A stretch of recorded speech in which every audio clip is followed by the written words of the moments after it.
I request HRD Minister to introduce the education.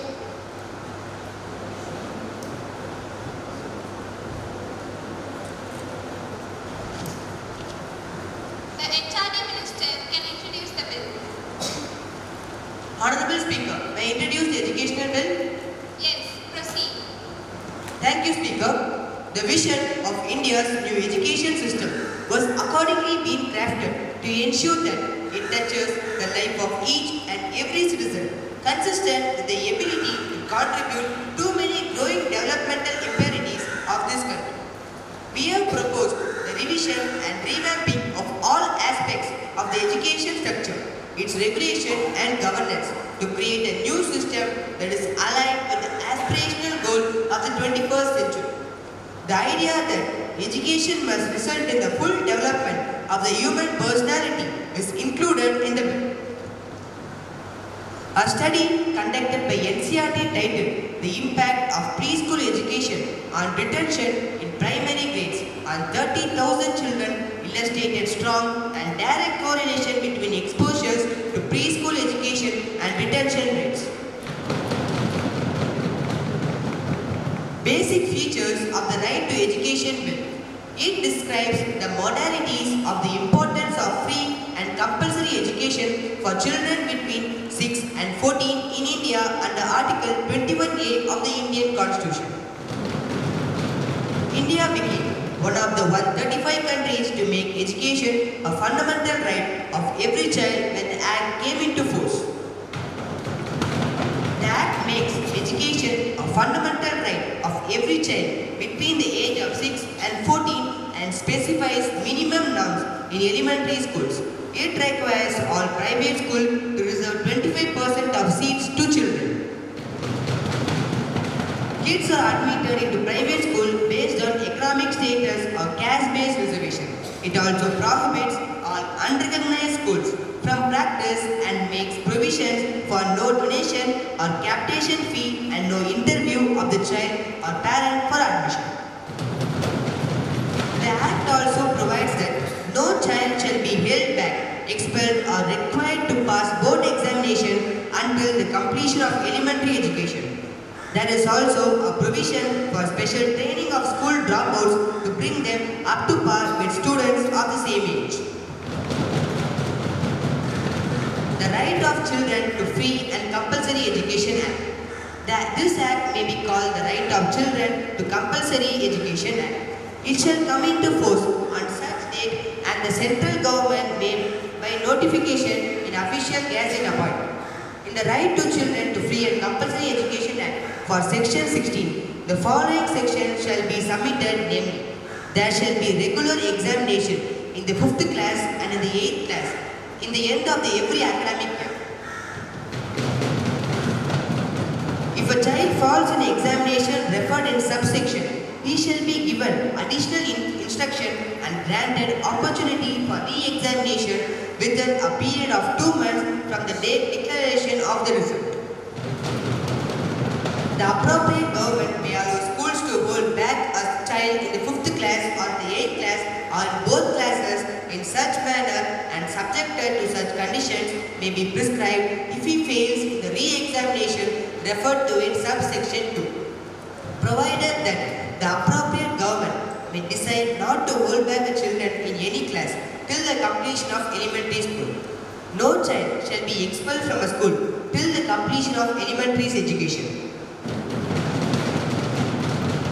In Section 38 of the Principal Act, in subsection 2, after clause, the following clause shall be inserted, namely, the manner and the conditions subjected to which a child may be held back under subsection 3 of Section 16.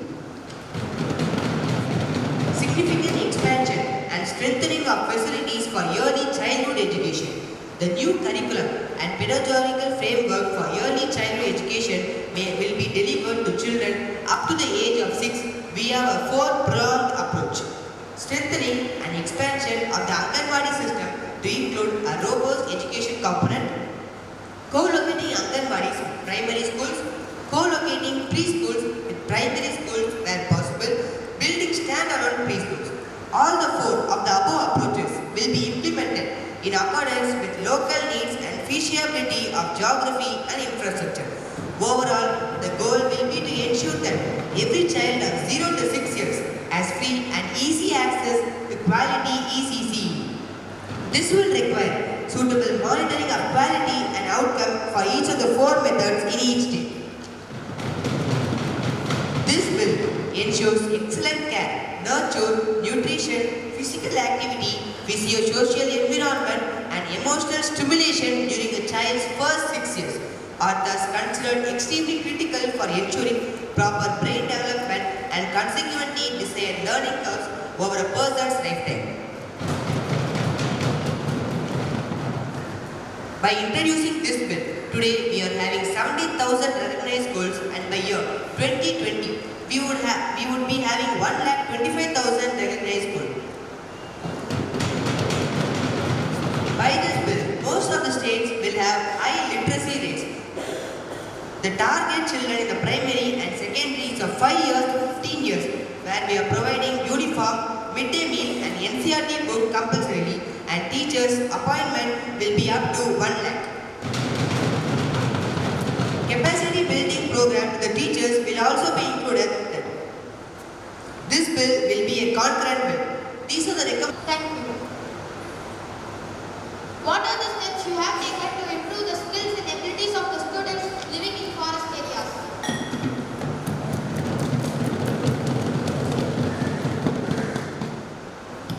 If the students in the forest areas are willing to study in the schools set up by the government, they can participate in the programs set up by the state governments and then they can join the government schools. In many schools, extracurricular activities are not carried properly. The students are forced to study alone. Why is that so? Thank you for your suggestion. Yours have been included in the bill. By this bill, the students will be allowed to participate in extracurricular activities and many new programs for enhancing the ability will also be created. What are the steps you have taken to carry out this task by 2020? Many modern technology and engineers have been recruited so as to finish this task within 2020.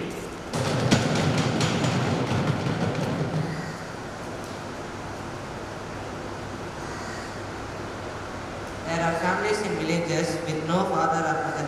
In such cases, the child will be in a situation to go for work. How will you ensure the students' situation? Sir, yours is a point that will be considered, but we have thought about it already. The students need to go for work when they does not have food, education and quality and the clothes to wear. We are providing all this for free. Then what is the need for the children to go to work? Though you provide free education to the students, what will you do if the students are forced by their parents to do labor work and not allowed to go to school? If the students are willing to study in the schools and if the parents are not allowing, we are providing additional coaching to the parents so they can admit their students in the schools. And also it's a duty of the parent to ensure that the child is studying in the schools set up by the government.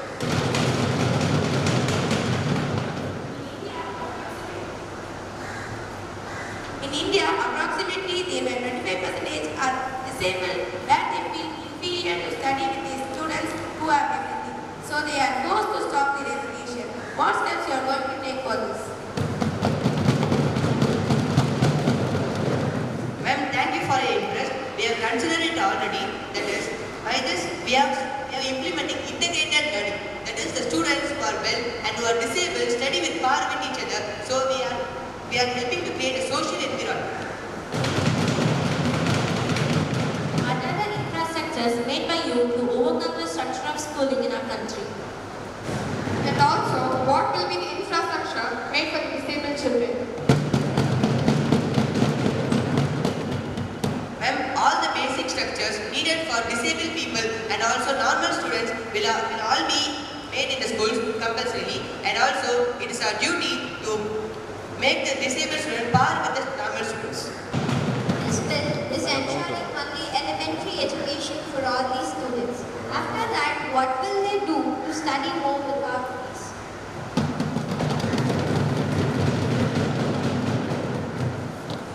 Ma'am, this bill is only to ensure the elementary education. Child welfare department, we have made many programs to ensure the safety of children between the age 6 to 14. There are only 2 states in the country with 99% of literate rate. With this bill may help to make the state with all the states literate rate 100%. What are the steps you are going to take? Ma'am, we have already mentioned it in the bill. That is, by this bill, we will be able to provide a high literacy rate in all the 29 states of India.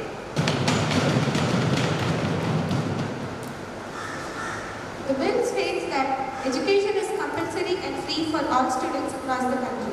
But how will you ensure that all the students are benefited by the bill? Many programs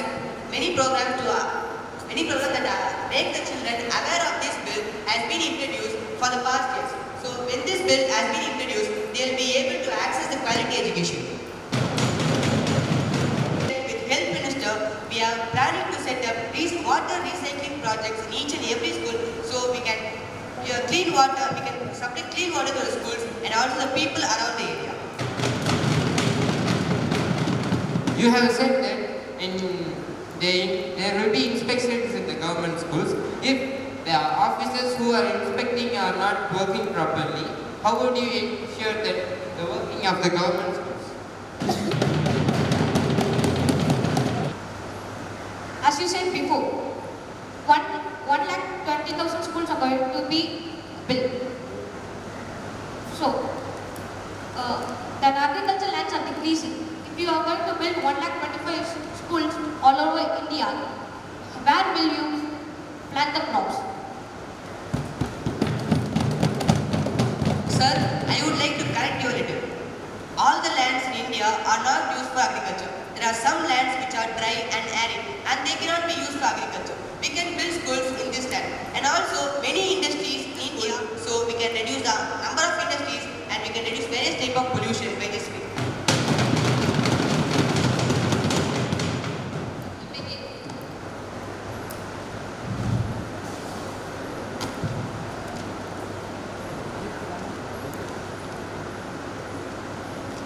To tax their votes.